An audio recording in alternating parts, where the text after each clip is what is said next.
So we are now at the end of our formal program. I just want to express gratitude again. I always love the crowd at the end, those are the serious ones. So thank you all for staying. Thank you for coming. And again, I know people have traveled from different states to attend this symposium, which is wonderful. I want to thank all of our speakers, especially our esteemed invited speakers that are coming from across the country and from Europe as well. Again, I want to thank our staff for all of their wonderful work. And if the graduate students and the planners can stand up one more time, I just want to acknowledge your fantastic work.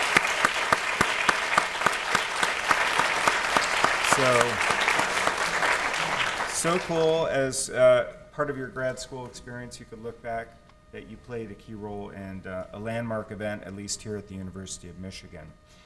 Any closing thoughts or reflections from all of you? Thank you. Please do this again next year. Yeah, of course. You guys gonna do some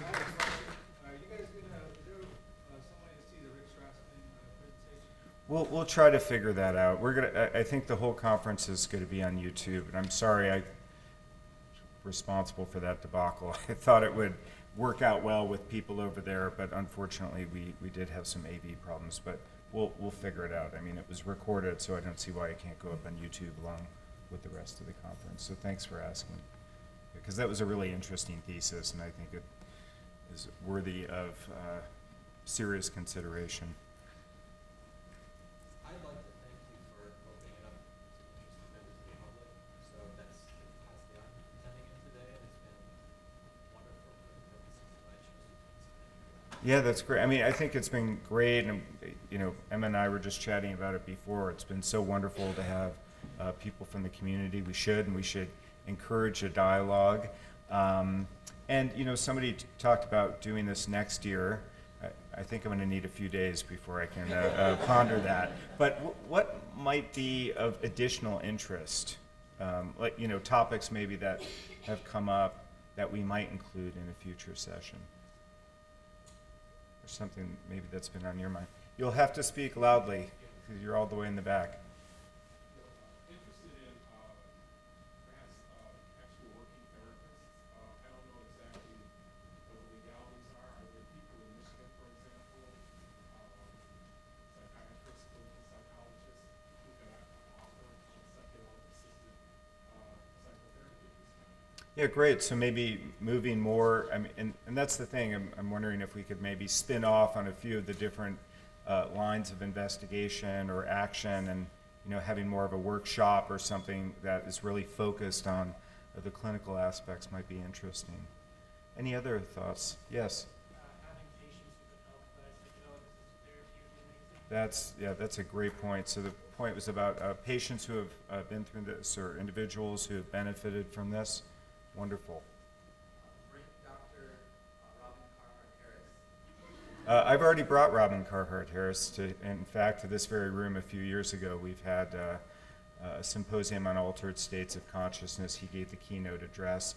That was a little bit broader in that we were also thinking about states like sleep, near-death experience, etc. So Robin has been at this very podium several years ago.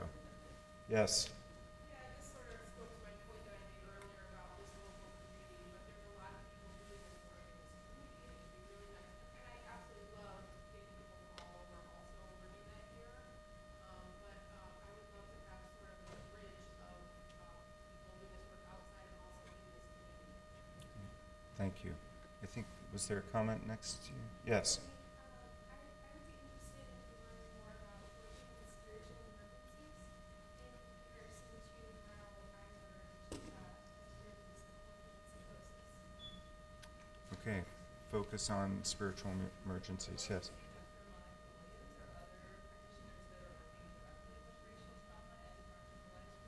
Okay. Yes, I was thinking about that during the course of the talk. Yes, back there. Have there been any studies on microdosing of either psilocybin or LSD? So I don't know, but right now we're focusing on what we're going to do moving forward or other ideas. Do you have, would that be something you'd like to see, like on microdosing? Because this was all like very large dose. Right, so future direction would be microdosing. Very good. Yes, sir. Longitudinal studies, and especially ones that involve multiple variables. So, like, what is the long-term effect on the brain of doing psychedelics regularly, as well as meditating, as well as spending time in nature? What does a person's brain look like that does that over 20 years versus somebody else? Longitudinal studies with comparisons to other altered states. Yes, Anushka. I'd love to learn more about the role of indigenous peoples and communities in our understanding and development, historical and scientifically, of psilocybin and ayahuasca and other psychedelics. Some more indigenous traditions. Guys, this is not a symposium for next year, it's for like the next decade. You're lining me up every year. Yes, sir. New technologies like spreads and so on to efficient brain as well as simulations. Neuroimaging and simulation. Yes. I'd like to see a discussion or some kind of panel on the importance of ongoing reflexivity on the complexities of using human subjects, particularly in either clinical studies or in therapeutic settings. See incredible, I think, unlike anything else that we study, psychedelics or entheogens or whatever you choose to call them, these catalysts are in a category by themselves, in that so much of it is generated by the user, not only the subject, but what's going on around them. And just I can't stress enough the responsibility of administering these substances to people. I think we saw with Strassman, almost everybody had an alien encounter. Well, look at the setting. It's important. So just that can be an ongoing discussion for both clinicians and the therapists together, get a community approach. Thank you. Thank you. Yes, sir. At the next symposium, I'd like to hear about similarities and differences between psychedelics and And inhibitors. thank you, sir. Wow, a lot of ideas. Two things. First, that maybe I'd be curious more about overall concepts of consciousness. I don't know if you guys do that. And We do that. in your lab, but That's I- primarily what we do. Something about a psychologist who talked about consciousness not necessarily being an individual experience, but something sort of like vision or sound, how it might exist independent of us, but we only see a limited set, just like our vision. We don't see everything. We don't do that, so we might need some other people, but Something like that. yes. And then the second thing, I saw a series on Gaia about Psychedelica that talked about also the Neuroscience psychedelics and what might be some potential things to look out for that could be, not just the positive things, That's right. but maybe some things we should look out for that could Yes. potentially fix certain All a part of the rigorous dialogue. And another point that actually, it just pops into my head that we were talking about were also some of the legal and policy implications, and how those types of positive and negative data feed into that. Yes? I'd like to hear a talk that kind of shows the differences or compares using synthesized psilocybin or versus like whole fungi medicine. You actually, imbibing the mushroom itself, and you can extrapolate that across whatever medicine that, So naturally- natural variants versus synthetic. Yes? I'd like to hear more about how we can, I know we touched on it a little bit, but talk more about how we can get this data to the public in a positive and progressive way so that people don't hear things and then go out and start taking a bunch of acid and mushrooms, so really emphasizing how we communicate all of our research with the public. So responsible community outreach and communication. Yes? Ways like the above ground science community can be supportive with the underground work that's going on as well. Connecting to the underground. Actually, you know what? Before we go on, I want to have a round of applause for that beautiful baby.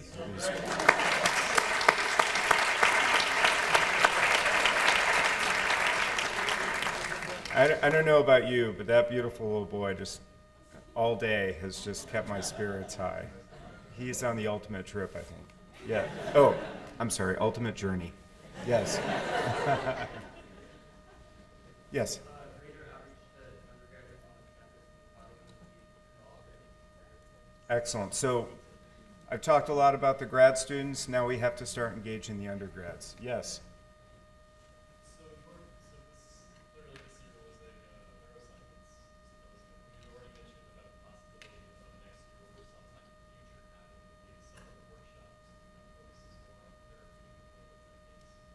But going back to what's already been mentioned about the setting of these psychedelic journeys and their impact on therapeutic experience, as well as integrating or exploring their relationship with indigenous cultures, I think it would be interesting to see how moving forward in the clinical perspective, how we might go about integrating more spiritually, culturally, religiously symbolic elements into the psychological process and clinical process of going through these experiences. So expanding beyond the neuroscientific and medical model where we're really rooted. Especially in particular moving beyond the things that have most of the research being done, the individual's instructions simply really back and allow the experience to play out externally, but commonly and religiously, because there's quite a bit of ritual activity that goes into making the experience what it is and driving that experience down a particular path.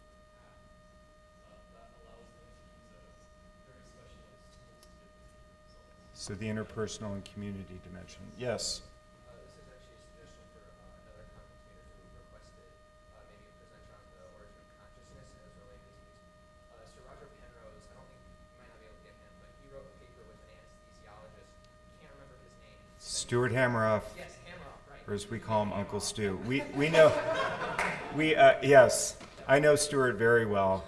And actually, we've recently published some work on quantum physics and anesthetics in line with, or as a part of the, the broader theory of orchestrated objective reduction. Stuart, yeah, is interesting. Yes. So a lot of the discussion in terms of clinical stuff has been in terms of overcoming trauma. Virtual reality and other tools are now being used to help build empathy.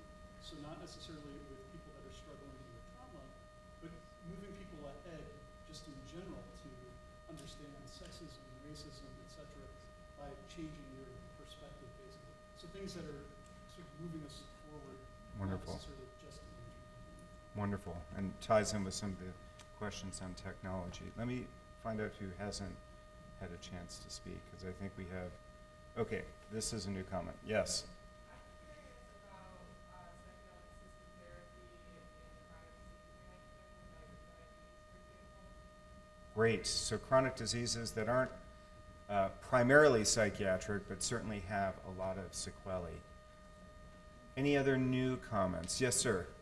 I've seen great advancements in the curing of addictions through the use of DMT. Can you talk about Yes. benefit? Yes, and certainly a very timely topic, touched upon today, but could be expanded. Yes.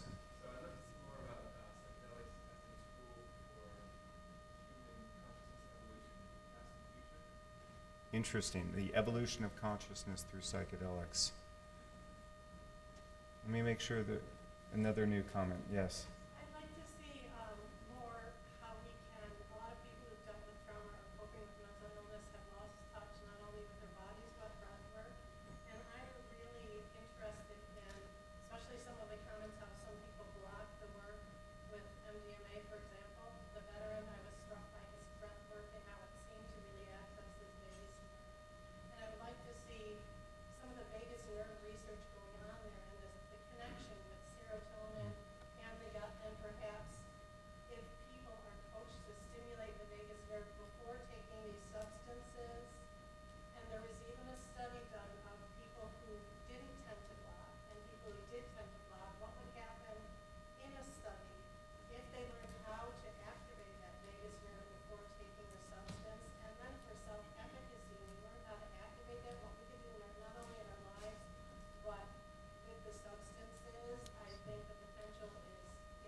trying to connect the conscious and the autonomic systems via the vagus.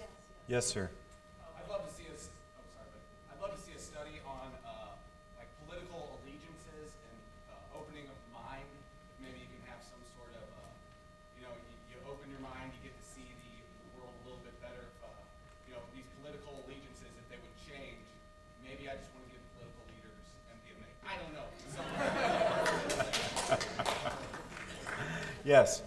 I think it would be very interesting to see if we could take some of the information we glean about consciousness itself to the experimentation with psychedelics and maybe apply that to some of the modeling as we address the problem of consciousness and artificial intelligence. Yes, absolutely.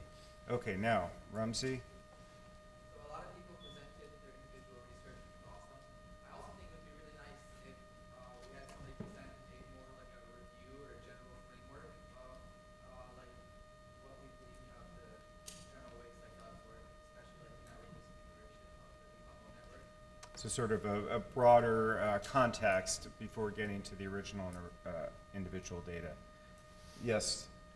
Just like in conferences generally, but particularly because of this, but like targeted networking spaces by interest group, because there's a lot of really good people in this space, but I'm not sure who's got people or even with this interest that on your on your name tag, but little workshop spaces for discussions, smaller discussions. Got it.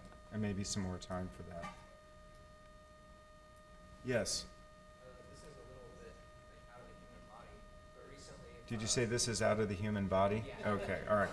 We're all waiting with bated breath. Let's. A lot of research recently has been gone into developing AI, and if you've seen Google's like Deep Dream project, Mhm. they've been doing research into what precisely is a hallucination, and perhaps some research on that would be. Yeah, absolutely. And that connection is fascinating. And Neil Seth, I think, has been doing work with that. Yes. Someone mentioned psychedelic therapy for Alzheimer's today, and so I would love to hear more about, I work in neurodegenerative disorder and drug discovery, so I'd love to hear more about that. Wonderful. I need to start another 6 centers and plan out a 10 years worth of work. That was amazing. Thank you all so much for your wonderful ideas. Give yourself a hand. And again, thank you so much for being here. It was just an amazing experience. Again, I want to thank all of our speakers and the organizers, and thank you so very much. Have a wonderful evening, and I hope this takes us into some great new directions. Thank you. Thank you.